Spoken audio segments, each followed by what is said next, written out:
They were asked the all-important question of whether or not they believe or will look into whether the proximity of the practice facility to an electrical substation is contributing to soft tissue injuries. Here's what they had to say.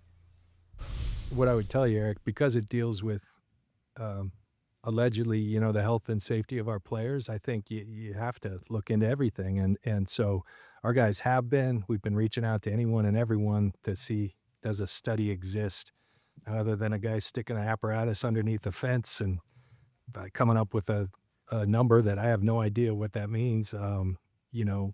That's what we know exists. We've heard that debunked. I know that a lot of games have been won at this facility, since it opened. And so, but yeah, we aren't going to turn a blind eye. We'll look into everything.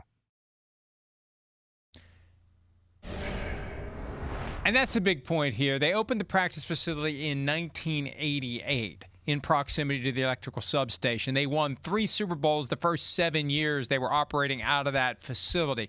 The idea is that being around the electromagnetic field in some way weakens the tissues and sets them up for the kinds of injuries we've seen. Look, I don't know what the explanation is, but they better figure it out because their injury rates are higher than other teams. We see bodies get twisted in pretzels all the time, and guys pop right up. The 49ers have had way too many injuries, and it's not just shit happens. At some point, it is a deeper issue, whether it's nutrition, training, sleep, flexibility, whatever it may be, they got to figure it out. Electrical substation, chemtrails, I don't know, but it's got to be something. Definitely. Right. No, I think, you got to do your due diligence here and figure that out a little bit, right? This has been a conversation that's been there in San Francisco for quite some time, but I feel like it's finally come to a head here this year where it's like players in the locker room and people are like, man, maybe this is affecting us a little bit. I mean, we do know,